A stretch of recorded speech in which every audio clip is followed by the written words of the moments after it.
Ryan.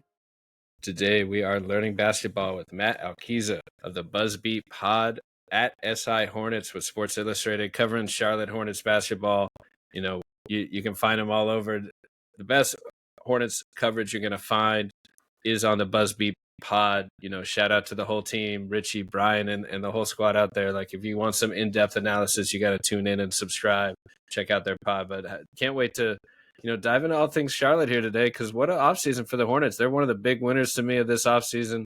Love the draft, love the signings, the trades, the moves the direction they're taking, and just finding good basketball players to fill out the rotation. So can't wait to just hear all your thoughts about it and dive in. But how are you doing today, Matt?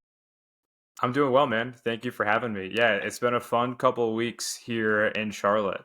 I've been telling everybody, it feels like the Hornets are on a positive trajectory for the first time in my adult life. It feels like the tide is turning in Charlotte, and it's like all moving in a good direction, which we have not been able to say for a long time here in this city. So it's a fun time to be a Hornets fan, someone who covers the team, the whole deal. It's a good time to be in Charlotte. Hey, I mean, just that one visual I think stands out of the offseason, where you have all these rookies, Kon Knueppel, Liam McNeeley, Sion James, Ryan Kalkbrenner, signing their contracts, and you have like the young veterans in the move, like they're in the room, like all rooting for them, like celebrating the moment. Like, you have a real culture moment that I don't know if you've had in Charlotte in a little while, where LaMelo is now the young vet in the locker room, along with the other characters in there, where you have like a solid core of 8, 9, 10 guys that kind of represent what Charlotte Hornets basketball could look like for the next few years. Yeah, and they're all under 25 too. Tre Mann is the oldest member of the core, quote unquote, and he's 25. I mean, LaMelo is still 24 for another month. Brandon Miller is 22 or 23. Moussa Diabate, potential starting center. The 4 rookies. There's a lot of young talent in Charlotte right now. The only person who is going to only a couple of people who are going to play a big minutes in the rotation that are older than 25, Miles Bridges, Collin, Sexton, Miles Plumlee, potentially. But you need some older guys on the team to balance out that youth to, get the locker room trending in the right direction, whether or not you think Miles Bridges is the guy to do that. He is one of them. The young core is great. I could argue this is the best collection of young talent in Charlotte possibly ever, with the amount of guys that have under the age of 25 that are all talented basketball players. Man, that's a big statement, but we're gonna have to go back. I mean, it's like Steven Jackson maybe, or I don't even know what Gerald Wallace days. Like, how far are we going back for? There is more young talent. To your point, yes, those teams were very top heavy. The Gerald Wallace, Steven Jackson teams. It was those guys, and then, gosh, like Larry Hughes was traded. They traded for Larry Hughes at the trade deadline in 2010, and he became like a key part of that rotation. He was not a young guy. Tyson Chandler was still pretty young at that point, so not a lot of young talent on the teams. It was kind of more the middle-aged, let's squeeze every ounce out of these guys and get the 8 seed that we can. Not compared to what they have now, where it feels like they have a couple of building blocks in place that they will continue to stack on, not watch them crumble as they hit their 30s. Right, exactly. And this young core is really deep. Just to sum up some of the offseason movement, they re-signed Tre Mann, as you mentioned. They add Pat Connaughton, Spencer Dinwiddie, Mason Plumlee, Collin Sexton. You see departures of Micic, Nurkic, Josh Okogie, Mark Williams in the trade. The Mark Williams trade itself, you finally end up moving on. The Lakers almost what-if trade turns into, clearly they're not in love with this relationship, so they're moving on here. They get back the number 29 pick that turns into Liam McNeeley. I really like that value. We'll hit on that in a minute. The 2029 first round pick has a few ways that could go, but and Micic also comes back in the trade, so a little bit of a shakeup there. But you end up with 4 rookies coming in: Kon Knueppel at the number 4 pick, Liam McNeeley 29. I want to say Sion, but it's Sion James 33. Ryan Kalkbrenner at 34.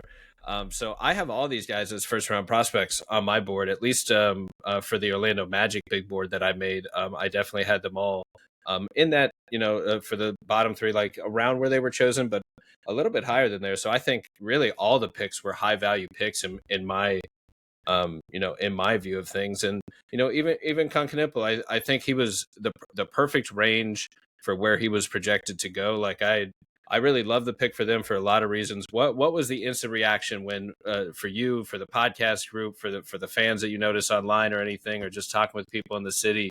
What instant reaction to the pick of Kon Knueppel staying in the area where he seems to kind of be growing this homegrown fan kind of cult following behind him between Duke. Yeah, I don't think there was a group of people in the Hornets space, whether it's fandom or creators, who were higher on the idea of the Hornets drafting Kon Knueppel than the BuzzFeed podcast. Myself, James, Brian, Darian, he was probably the lowest of the four, but totally understood the idea of selecting Kon. It just makes so much sense, man. I think Charlotte has their two stars in place. The two pillars that Charlotte is going to build around are Brandon Miller and LaMelo Ball. Those are their two stars. And everything they did this offseason was built around finding the perfect connective pieces to surround LaMelo Ball and Brandon Miller with to thrive on offense. And there's nobody better in the draft for that than Kon Knueppel, save for Cooper Flagg, Dylan Harper. Those guys are in a different tier, different conversation. With the four people that Charlotte was, linked with, there was no one better than Kon to fill that role as the connective piece on offense. To look at the ball handling, the shooting, the off-ball gravity that really impacted the game in summer league. We watched Dallas double team Kon for large portions of that game, even when he didn't have the ball in summer league this past week. So yeah, man, he could do it all. We were super excited just about the idea of him as a basketball player, as this ideal connective piece and I think the four of us really see Kon's ceiling a bit higher than consensus. So even if Charlotte moves on from LaMelo Ball or Brandon Miller, they think this core that they're building is not going to work out and they need to reset. I think Kon is the kind of basketball player that can fit with any star that you bring in. You tank this year, you wind up with AJ DeBansta. Kon Knueppel is a perfect fit. Darren Peterson, great. You have your point guard of the future. You have Kon Knueppel running the wing with him. So we were all super high on the idea of drafting Kon. It just makes so much sense for what he showed at Duke as a well-rounded basketball player to be the kind of wing that you put onto this team and continue to build your core around.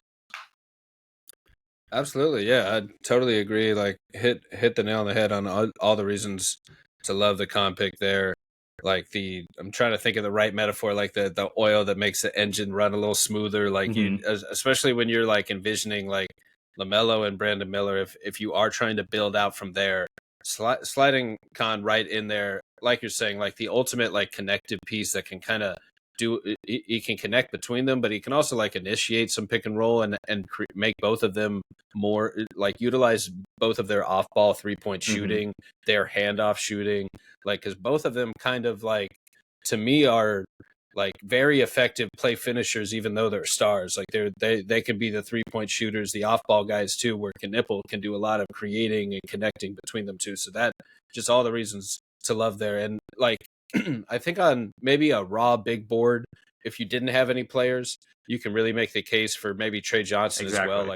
I had him right there. I had Tre above, but because of the opportunity, the role, the fit, the need, and the commitment to LaMelo and Miller, Knueppel makes a lot of sense in that argument right between those two. And I was just kind of looking at the big board after that. The only other name that drew me in a little was Collin Murray-Boyles. Maybe you could get a defensive 4 downhill guy to kind of bend the defense a little bit for LaMelo and Miller. That's another guy name that popped up, but I loved the pick when it happened. I don't think you could have really asked for, you just check so many boxes in that range. So I think Hornets fans, hit a home run, and that was just with the 4th pick. That was before all the other picks. So they trade Mark Williams, they add the 29th pick, and to me they're able to add 3 more rotation players who I viewed all of them as high floor role players at the next level, who do a combination of things where Liam McNeeley and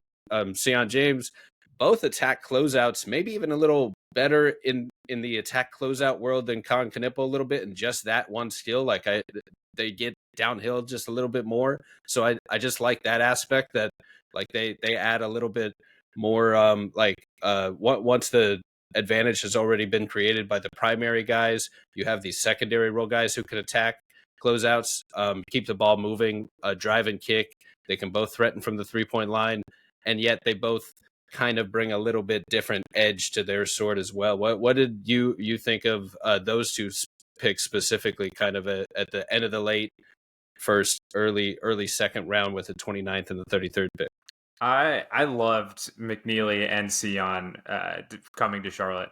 I didn't do a ton of work on McNeeley pre-draft just because he was not in a range where Charlotte had a pick going into draft night. So I've done a lot of my McNeeley analysis, film work, like after he was drafted. And I mean, I'm just a huge fan of his game. Really, everything I said about Kon, the connectivity, the secondary playmaking, the shooting, the whole deal, like you can just copy and paste and put it on McNeeley, but he's 6'8" with like an NBA ready frame, and he can just like guard it a little bit further up than Knueppel. Was super impressed by his rebounding ability. I went back and like read some of the stuff about him when he was coming out of Montford going to Connecticut, and that would mean he was hailed for that, right? Like he's this NBA ready like body as a high schooler. And he really showed the whole package at Summer League. Like the first game that Charlotte had in Summer League, Kon really struggled, but McNeeley was an absolute stud, just dominating the game on 3 levels, kind of showing the whole package there. So yeah, big fan of McNeeley. Again, Charlotte's whole plan this offseason was to add these connective, high feel, don't need the ball in their hands to impact winning basketball guys around their stars. And McNeeley is that. And so is Sion. But Sion does it in a different way because he's the like dogged perimeter defender that like every great team needs. I mean, look at the Thunder, the Pacers, Lou Dort, Aaron Nesmith, Ryan Nembhard, Cason Wallace. Not saying that Sion will wind up as any of those guys, but just like a long-armed wing defender that can knock down an open 3, but also give you some like off the dribble stuff, like off the catch, like you said, attacking closeouts, extending an advantage, attacking an advantage that was already created. Like Sion can do all of that at a high level, and it's exciting to like think about him as just being that like lockdown defender that comes off the bench that gives you enough on offense to like stay on the floor in high leverage moments. We talk on BuzzFeed. Brian has said this all the time. His biggest qualm with Sion is wondering if he's going to like reach enough of that offensive threshold to be an impact player in the playoffs in high leverage clutch moments. And I still do have some questions about that, but he showed enough at Tulane, at Duke to kind of like project a leap on offense. But I think my favorite thing about Sion is just like and he said this in his pre-draft press or post-draft press conference, the like humility of him going to Duke as the 5th guy when they already have Proctor, Knueppel, Flagg, Malawach. Sion then committed to Duke knowing that he's not going to be like the star player there. He's going there to play a role. So I appreciate that like mindset and how that's going to translate to the next level when you're hopping onto an NBA team with entrenched starters and you have to like fight for your role. Sion has done that at Duke and he's prepared to do that at the next level. So I think there's like a intangible mindset that Sion has that I really like and I think is, again, perfect for what Charlotte is trying to build culture-wise.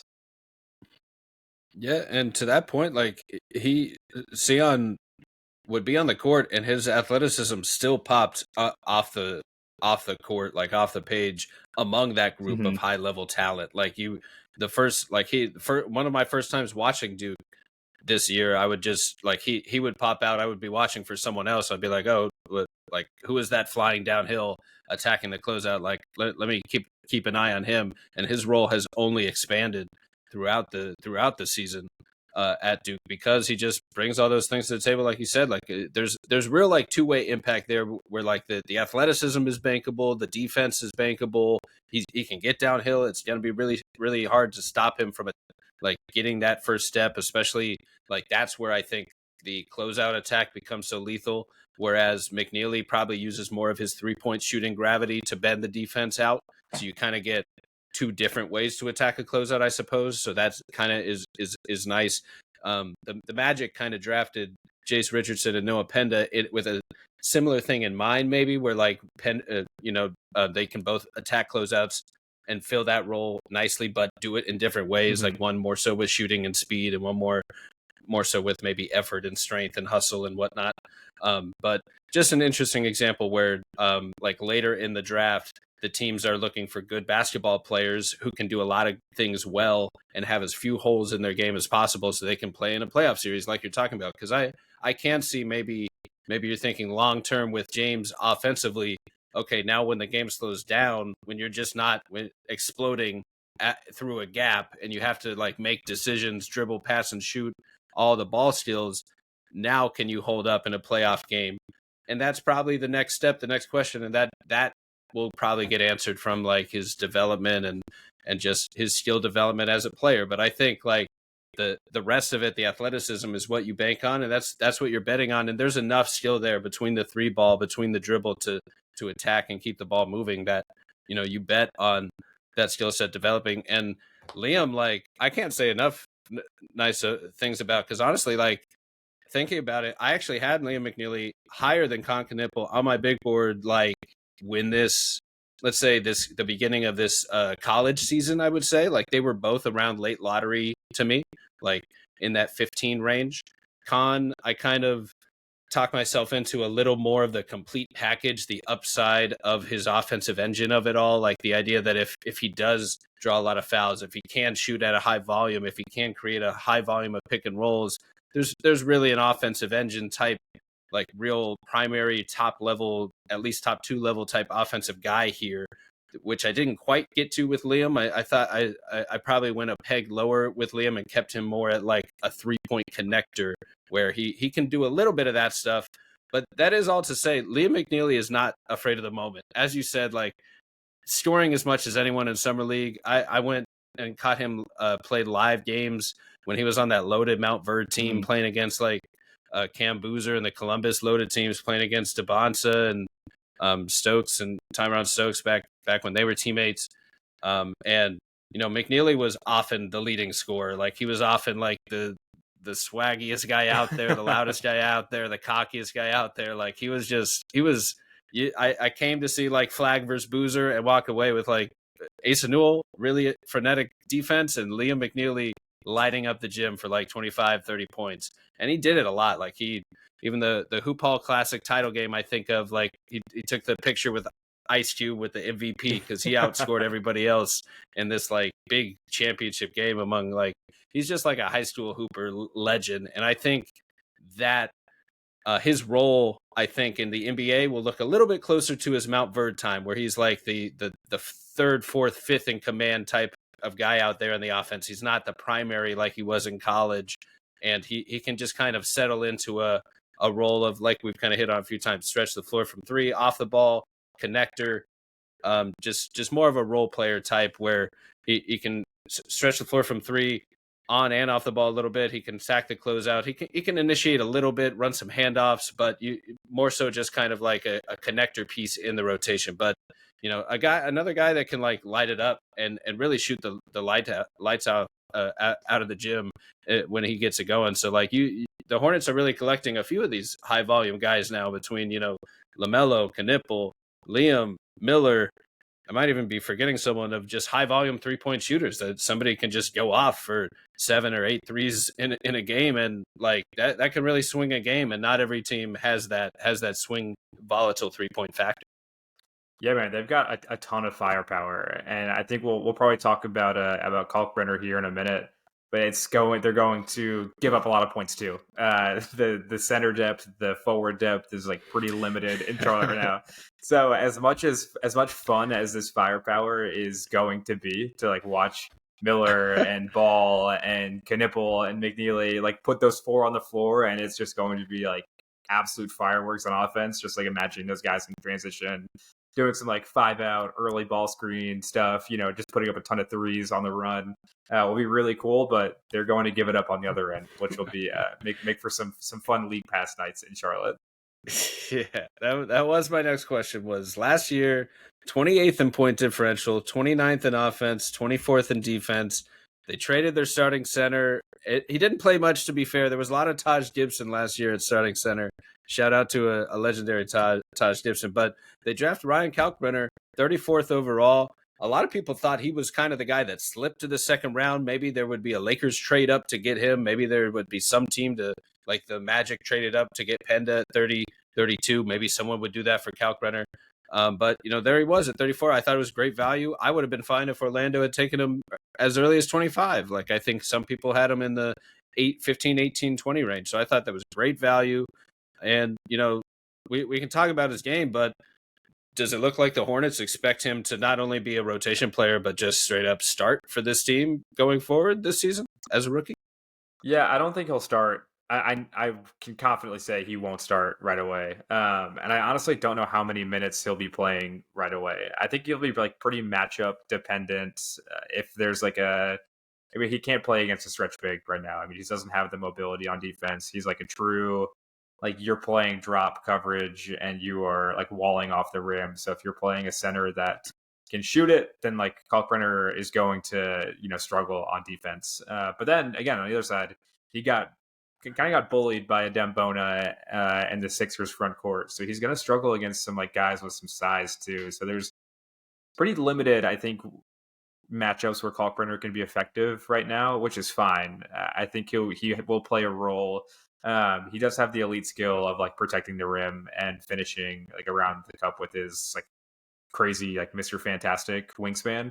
So no, I don't think he's going to play right away. I think there's going to be a bit of a runway for him to develop to kind of get some more NBA ready like lateral agility. I don't know how much he like really can grow on in that front. But I think the scheme growing in his scheme versatility is going to be key to him sticking in the NBA for a long time. He's really good at what he can do right now, but he's very much a one-trick pony with his with the way that he plays drop coverage. So let him develop a little bit. You can let Moussa Diabate start. Miles Plumlee is like a serviceable enough big man to kind of soak up the minutes until you get to the point where you feel like you can roll Kalkbrenner out for extended minutes. But no, he's not going to start right away. And I don't think he will be playing anything outside of spot minutes for the first couple of months of the season. There you go. Well, when in doubt, just call up a Plumlee. You'll get a serviceable big man somewhere around here that come give you 12 minutes a night. Yeah, there's always a Plumlee out there. Especially it feels like in Charlotte. Miles Mason, they both have found their way through. What's the Marshall? Always. Yeah, I don't think Marshall ever found his way to Charlotte, but maybe if they call the wrong number, it was like Marshawn Brooks and the Suns forever ago. They just call the wrong Plumlee, and maybe Marshall will show up.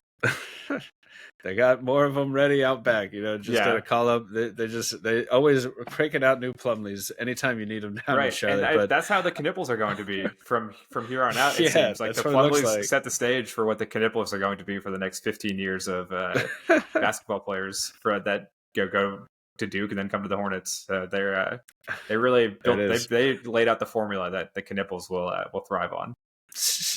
A whole family of Knueppels. I mean, we're not even joking. They are coming for the league. I mean, they said it. All their names start with K. So K Knueppel will be just a bunch of K Knueppels in the NBA. It's something. That's something. But on Kalkbrenner, we've talked about him a few times on the pod. I got to talk to Coach Miller, who coached him for a few years at Creighton as well, and just raved about his work ethic and some of the things he brings to the table. And I have some stats for you. You mentioned his wingspan. He was I looked at some of the defense stats and some of the combine stats and some of Cerebro stats when I was doing a scouting report for more of the Magic side, but it was a general big board where I kind of ranked and tiered prospects based on what the Magic might need, but still applies to any of the scouting reports. And so he was 26 in the wingspan to height ratio. So he had a plus 5-inch wingspan to his height. But he was number one in stocks per foul, steals and blocks per foul. So one of the smartest defenders in college basketball. Number 4 in body weight. So he's the 4th heaviest prospect of all the prospects at the combine. And via Cerebro, this is just NCAA draft prospects. He rated number 1 in a whole 3 different categories: at the rim, scoring, and and defense. So all scoring, all defense, all at the rim prospects in college basketball, he ranked the best. So part of that is his experience, his age, playing against college players. That does affect some of the production, but we got to credit that, like, his feel for the game, his timing, his instincts. Like he understands how to play the game. And to the point you're making earlier, I think he can be very effective in his specific role. The drop coverage, the catch and shoot 3-point shot, if that develops, kind of envision maybe like a Bucks version of Brook Lopez at its best version, where you have a great drop defender, one of the best shot blockers and catch and shoot 3-point shooters big men in the league, it's only like, other than unicorn bigs, it's like Miles Turner and Brook Lopez that put up those blocks and 3 numbers. So like that's like the ideal version, I think, of Kalkbrenner down the line. And there is a high floor because of his age of inexperience and his feel for the game. Like, he's a strong screener. I noticed you tweeting out during one of the summer league games. You like the screening ability. You know it's good when you see a screen so good. You got to let the people know about it. You know, that's when you know the screening's really setting. It was last night, man. There was like I was watching back the first half this morning, and it's like every possession he is just swallowing a Spurs guard hole on a screen and like creating space for somebody. So yeah, I don't know why. Like, I've been not fascinated by like screen setting big men here recently, but it's something I've like paid a lot of attention to, like when watching summer league, watching some like college film pre-draft. It's just interesting to me.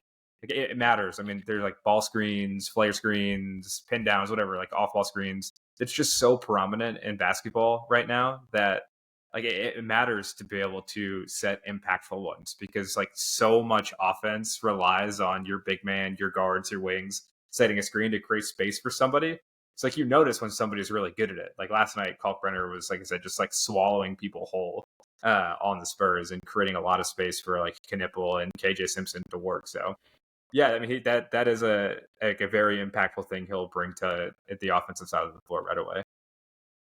Yeah, and to that point, you notice when they don't bring it, when there's a big man that's just not out there setting good screens, like bad angles, no effort, no strength, very like not trying. Like you can, there's a noticeable difference out there, and those are the big men that tend to make it, are the ones that, you know, do the little things right. And you know, I when I think of playing as well, like, I just imagine these big men setting these screens got to be the sweatiest screens in the world. Like, no one wants to run through these screens. I just imagine, like, that was my thing with screens, is I'm just going to go under every screen. I'm not trying to run in to this huge sweaty behemoth at the top of the key just to contest a 3. Like, I'm just not going to sacrifice myself like that. Especially but in the NBA, they have to. Especially if you're like a 6'3" guard who's getting screened by Ryan Kalkbrenner. It's just like forehead to your chest. Like, I don't want to like get my forehead against his sweaty chest. Like, what's the point? You've proven a point. Like, what do you get out of that? Right. The guard running through that street. Did you get any hustle points on your 2K meter? Like, somebody's got to like notice this for that to be worth that all of that going through. But I wanted to hit on one other key addition here, Collin Sexton. I love this pick too. Like, that, talk about, like, at the very least, like a 3-headed guard rotation of LaMelo, Knueppel, and Sexton. They all bring. I love when a trio of guards complement each other in a way where they all bring something different to the table. Even better when they can all defend as well, so you're not like sacrificing the offense defense stuff. But you know, that's a perfect world for perfect floor balance. That's pretty hard to reach that. At the very least, just finding different dynamics where it's like you're like a pitcher with different like, you know, different pitches you can throw at the defense. Like, you throw a curveball of Collin Sexton having this like explosive downhill dynamic force that the other two guards don't really have in their game. So now off the bench, you suddenly have like this speedster you got to stop from getting by you at the top of the key. So it's just a change of pace that, you know, is kind of nice to have. And like, what do you kind of see Sexton being for the depth? Like, is he kind of the clear 6-man running the bench, spot starter, possible closer for this team? Like, because now he's one of the veterans on this team, and it should be noted, like, I'll pull it up as you're talking, like, he's a bona fide scorer. Like, this is like an efficient 20 points a game kind of guy that is a lights out shooter that, you know, a lot of teams could have used in their backcourt, who's just kind of been sitting in Utah for a few years waiting for an opportunity like this. So where do you see his role next year? I think he'll start actually next to LaMelo at the 2. I think that's what they'll do with Sexton. And I think talking about Sexton makes sense. Yeah, talking about Sexton, I need to talk about like the Hornets plan this offseason as a whole. Like, the way that I see it, at least, is they draft Kon Knueppel, this like secondary, tertiary ball handler, can initiate offense, can run some stuff through him.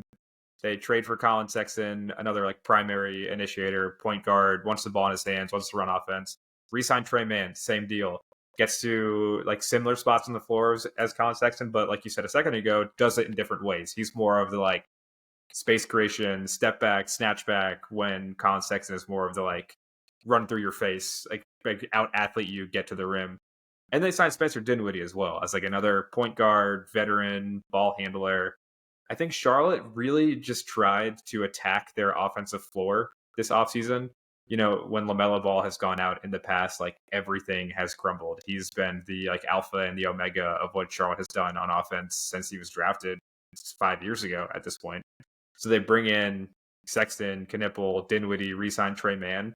And there's just so you can guarantee that you have at least 48 minutes for 82 games. Not guarantee, all but guarantee that for 48 minutes of 82 games, whether or not you have LaMelo Ball, that you have high level guard play on the floor at all times. So that like raises your floor as a like franchise, raises the floor of your roster. So then you can evaluate the like ancillary pieces to that.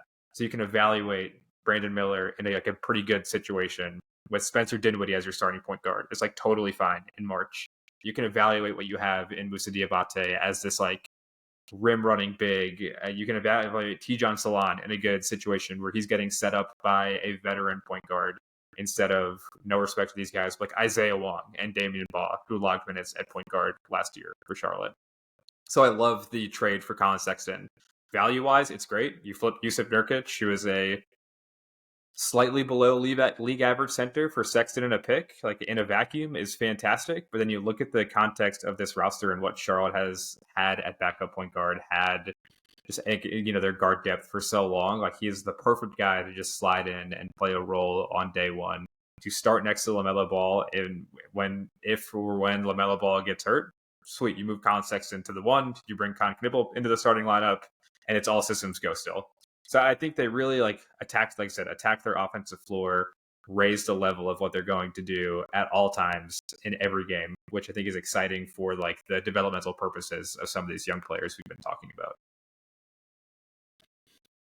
Yeah, and on that point of them bringing maybe complementary skill sets, and maybe this is most guards today, but they're like scalable in different roles to what you're saying. Like you can you lose a LaMelo and you everyone can kind of shift up one level of the primary initiating or creation responsibilities. Like all of them can be point guards or shooting guards, just about. I mean, even down to Tre Mann, I think of him more of a bucket getter, pull up assassin type guy off the bench. Big fan of Tre Mann. I'm glad he's back in Charlotte after that year. He had a really exciting year, so it'll be cool to see kind of how he follows it up. And do you think this year, long-term thinking here, like we've said all the positives. I really love all the moves they've made. You've hit on some of the potential negatives. Like, is there a plan for the defense here? Is this going to be running and gunning and scoring? Does it feel like one more year of like developmental basketball here, one more dip into the lottery, hopefully, and then year two for all these guys, one more year for the veteran, young vet, LaMelo Miller, and best case scenario, I mean, the lineup is just ready for Cam Boozer to just walk in here, so we might as well that's just the plan, man. get it ready. Is it all hinge on Boozer? And if Boozer doesn't work out there, is it I really liked what the Hawks did too, but I think the Hawks kind of went from like 40 wins to maybe 45, 50. What do you see this season looking like for the Hornets? Do you think it's one more kind of lottery pick and then we're looking like a long-term haul of perennial playoff, success? Yeah, I think this is still just like another step in their long-term process of building a consistent winner in Charlotte. I think signing and trading for and drafting all of these like guards initiators, like I said, just like raises the floor of everything. So you can evaluate your young players, your Tijan, your Brandon Miller, your McNeeley, your Kalkbrenner, your Diabate, with like a solid veteran presence in your backcourt at all times. But they didn't address like specific weaknesses. Like until Grant Williams comes back, they have Miles Bridges and Tijan Salon playing power forward. It's like not a great power forward rotation. Miles Bridges at his best is probably a 3. Tijan still has a couple of years to go until I think he reaches his full potential.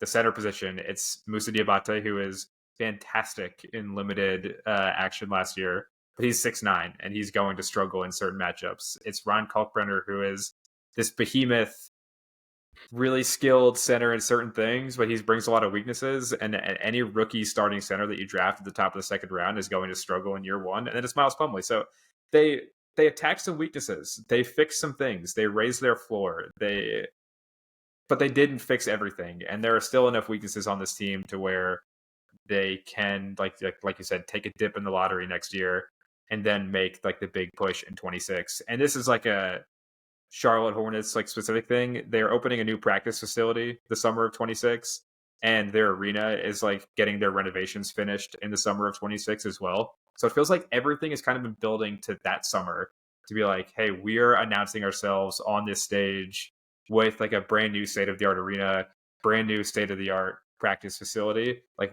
this is like the new era of Charlotte Hornets that they've been building to for the last couple of years. So I think that this is still a building year, but I will say they come out in the first half of the year, they're 10 games over 500 and they're pushing out of the play-in. Charlotte has optionality to where they can trade like a Dinwiddie, a Sexton, and some future picks for like an impact player at the deadline and really like kind of push their chips in for this year.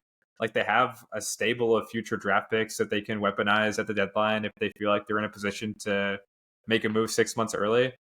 I mean, we've seen all of like the big player acquisition happens at the trade deadline now. It doesn't happen in the summer or in free agency. So they've set themselves up well. If things start to fail, great. This is your developmental year. You have the pieces in place. You go forward in 2026 with a Cam Boozer, with a Lowry Markkanen or Bam Adebayo that you traded for, whatever. Or things go well this year. They start off the season really hot. They want to make a move to contend for the playoffs. They have the ability to do that too. So, yeah, I'm a huge fan of, like I keep saying, everything that they've did. But they did leave themselves with enough weaknesses, with enough warts to still not project them to make this massive, like Piston-sized leap this year. Yeah, and yeah, I can definitely see the offense, like you're saying, like just a high floor. You have playmaking and that you have the processing, the quick processing that I think the half court has really needed, especially with LaMelo missing time with injuries.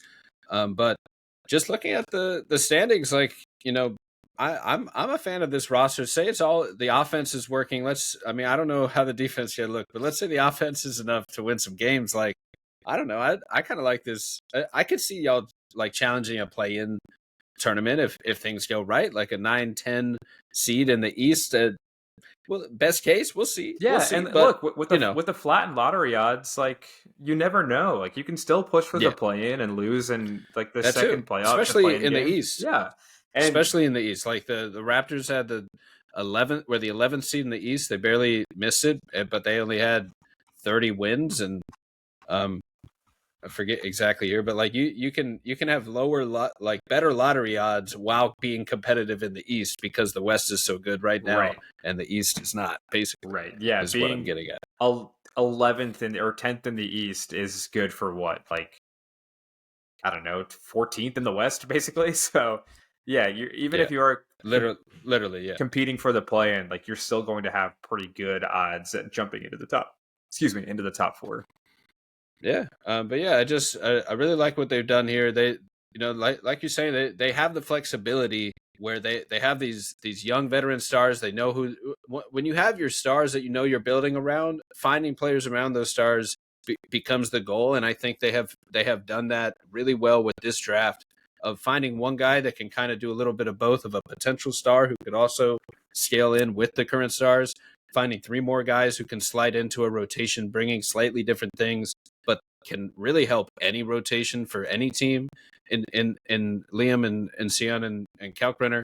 And then the veterans as well, like you said, like they can say, you can say flip things. Like I don't think the defense is my concern for the team defense long term. Where do you find that lineup balance for like playoff series? And we'll see. I mean, I think there's a case that maybe the Pacers' success is something of a model for success where they did crank up the defense as well, but they play fast, they play with pace, they play with this shooting, the style that the Hornets could look to play with a little bit offensively.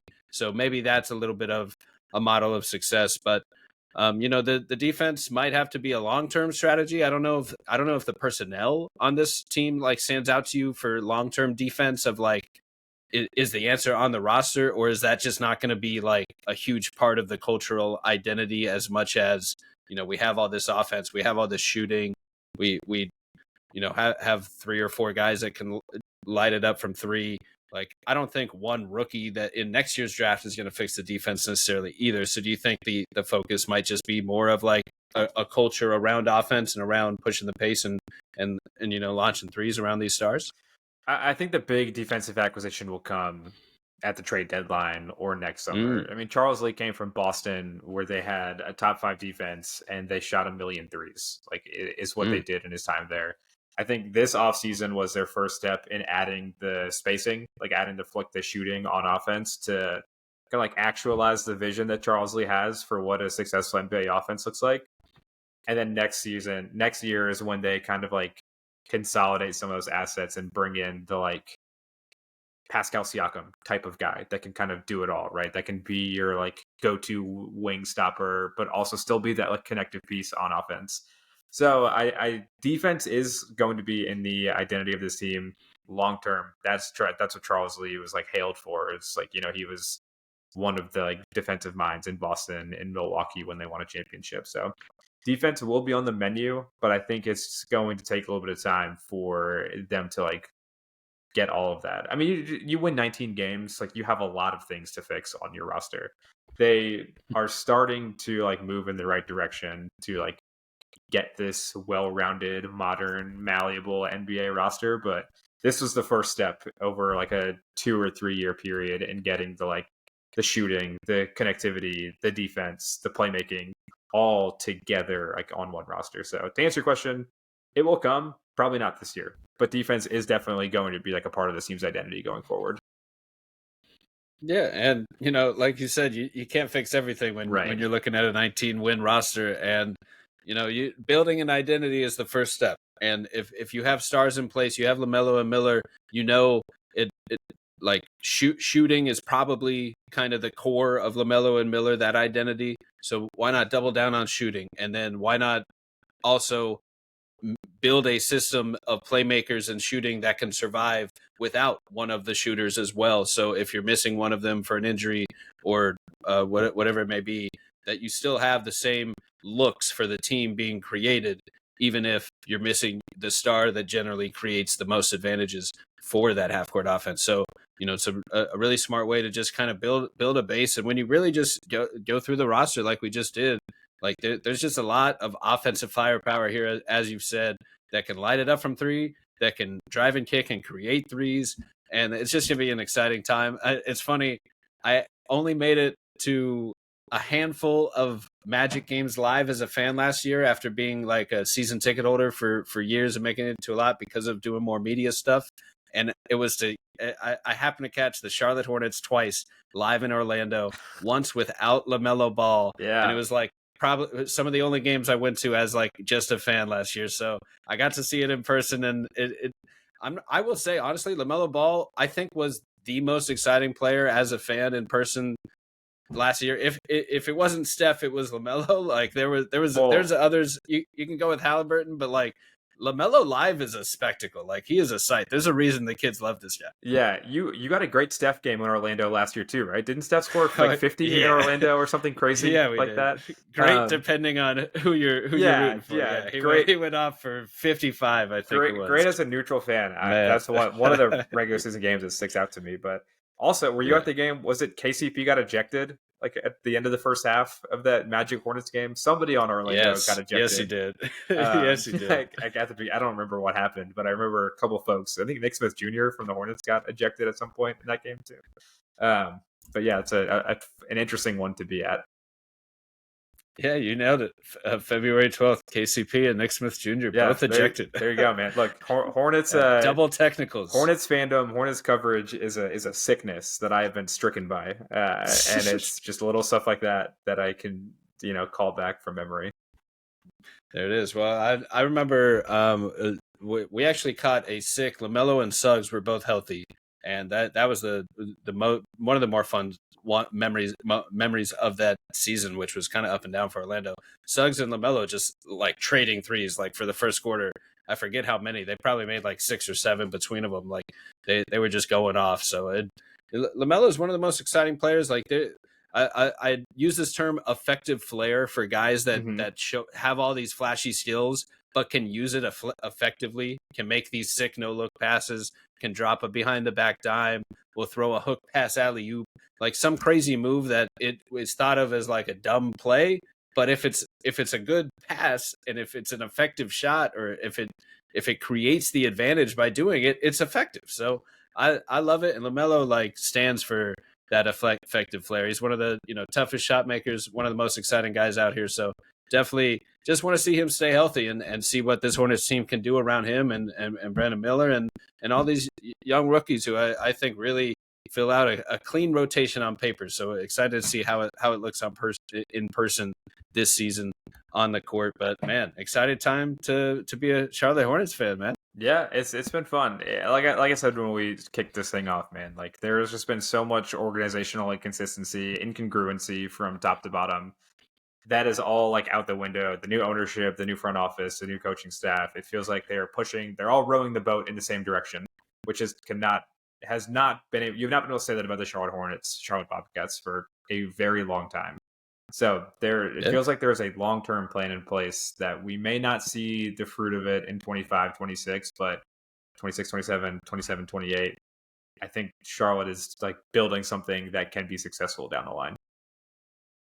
There it is. That vertical integration between coach, owner, GM, star player is super important to actually build something long term, and to actually have them all on the same page is huge. And like you said, maybe it's the summer of 26, with all these new buildings opening up, Charlotte getting the young talent ready for this comeback, this resurgence for Charlotte Hornet basketball here. You never know. You could always I'm not sure their cap situation, but maybe there's a big free agent splash that summer that the flexibility can open up things too. Because I imagine Charlotte is probably one of the more liked, like among actual players. Like there's a lot of players that are from the Carolina area, like Steph and Chris Paul come to mind, but just so many stars from this the Carolina area, from Duke, from Carolina itself as well, that you would think that if there's stars here, you get LaMelo kind of feels like a player like Halliburton, in the sense that like players would want to play with that kind of a player who just makes the game fun, whose shooting gravity stretches defenses out, and whose passing skill creates looks for them to play with. Like you would think that's the type of player, along with a good team and an actual like a scheme and identity, that would be a draw for free agents, along with all the other perks that Charlotte has in the works up there. So excited to see what, maybe there's one more big splash on the horizon before we see what could be a perennial playoff team for the next few years. That's the hope, man. It's been a long time coming for there to be a competent, well-run, successful professional basketball franchise in this state that loves basketball. So it's fun to be here when it feels like it's moving in that direction. So we'll see whether it's the trade deadline next summer, 2 summers from now. I think you're absolutely right in that there's a big move coming for Charlotte at some point to like round out this core and really make a push for the playoffs, conference championship, the whole deal. There it is. Can't wait to see it. What should we will into existence? Scotty Barnes trade demand, is that on the table? I mean, CMB, Ingram, they got there's too many cooks in the kitchen. Let's create some beef. Get Scotty Barnes. I don't know. I'm just trying to think of like a defensive playmaking four to throw on the team. But I appreciate it, man. It's been a lot of fun talking hoops. Exciting time for the city of Charlotte. Basketball it's back. It's looking good, and it's just fun for a small market Southeastern Conference basketball fans to see each other succeed. I'm rooting for y'all over in Charlotte. We should the playoff should just be the Southeastern Division, really. Hey, is really what it should just be. All 4 out of those 5 teams feel like they're moving in the right direction. Like I like what Washington's building. I think Atlanta nailed the offseason. Love the Desmond Bane trade.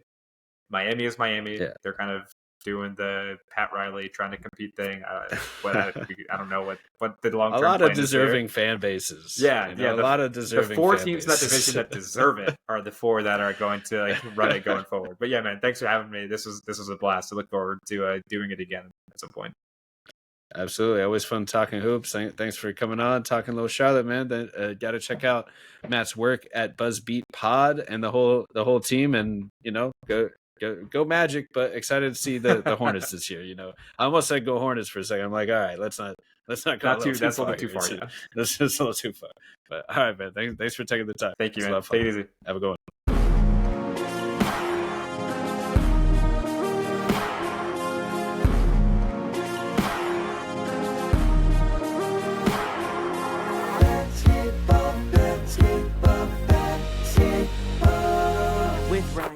Learning Basketball is a Swish Theory podcast hosted from Beyond the Arcade.